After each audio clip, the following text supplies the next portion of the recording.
This is the outside of the Lunar Clubman SB. If I firstly come to the gas locker, you will see that we actually have plenty of room in here for 2 gas bottles. The regulator just sits up here, and it is a Truma duo control. So you can see that we can actually attach 2 gas bottles at the same time. So you'll see at the moment I just literally have a hose coming off and then going into my demonstrator bottle, and it's tightened up with a gas spanner. Bottle on and off on the top. Do make sure the bottle is off for travel. If I had a second one connected, we could switch between the 2 just by turning here.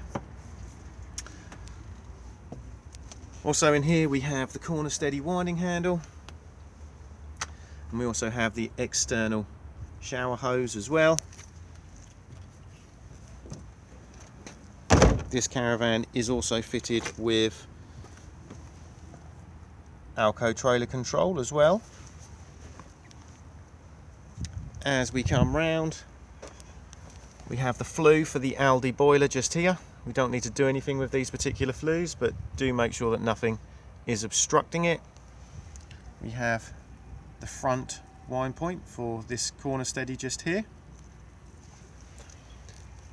We then have water into the caravan. So we have the submersible pump just plugged in here. To release it, just pull on the trigger and then just give it a little wiggle, and out it will pop. And then just plug it back in until you hear the click. Beside it, we have the plug-in point for that external shower hose. And then above it, you can add filters to this particular system. So you can just pop in a Truma carbon filter. If you do this, pop it in, screw it back up again, and then mark on the little calendar bit just here when it was put in, and it will then tell you when it needs to be changed. Battery locker just here. So leisure battery just goes in this compartment here, and then beside it we then have mains hookup. Vents for the Dometic fridge just here. Again, just make sure nothing's obstructing them and try to avoid spraying too much water at them when washing the caravan. Grey water drains just here, so anything that goes down your plug holes comes out just here. We then have locker. So this goes underneath the fixed bed. As we now move further along, we have the toilet. So this top section here is to fill the header tank. So unlock, add your pink solution if you wish, and then top the rest up with water. Never travel with this completely full, or it will just slosh about and make a mess inside the caravan. We then have the cassette below, and tucked up here you will find the drain point for the header tank. With the cassette, to remove it, just lift up and pull towards you.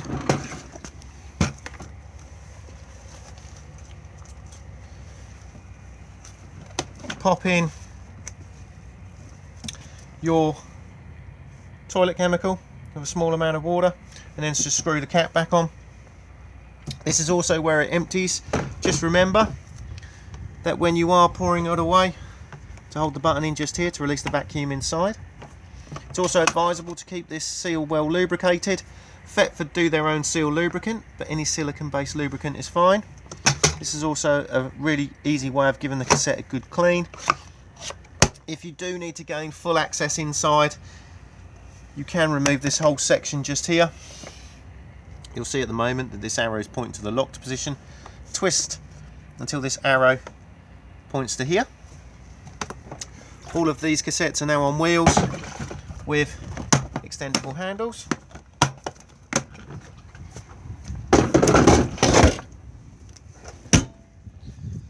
As we come round, we then have the wind points for the rear corner steadies.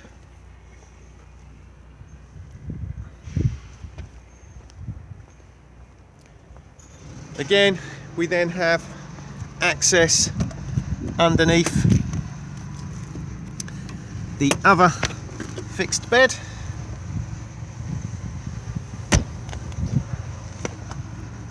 Spare wheel just in the Alco carrier just here. And then we have the weight plate just here.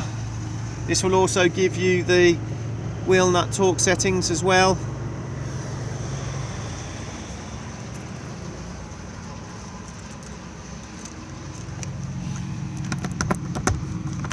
We then have the wet locker just here, and within this you will also find a 3-pin socket.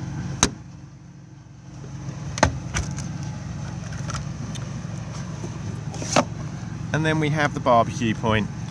So the actual adapter for it is still attached with a cable tie at the moment, so remove it. And then this rib section here attaches to the hose of the barbecue, and you secure it with a Jubilee clip. This end here will then plug in at this point here and allow you to turn the gas on and off. To release it, just push the collar up and it will then pop back out again.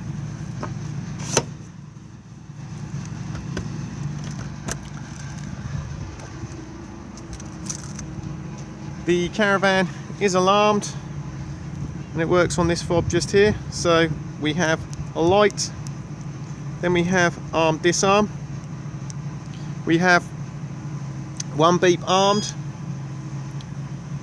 and then you will also see that it puts the warning light on a little timer.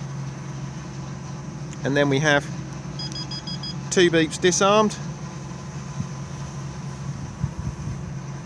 We then have a little picture of a rising sun, and that is just to turn the warning light on and off. And then lastly we have P for program. We can alter the characteristics of the alarm, so we can put it into high wind mode or pet friendly mode, so we disarm the internal sensors. I do always suggest that you read the instructions before attempting any of this, but you can't inadvertently just do anything just by pressing it, because you do have to hold it down for 10 seconds first of all.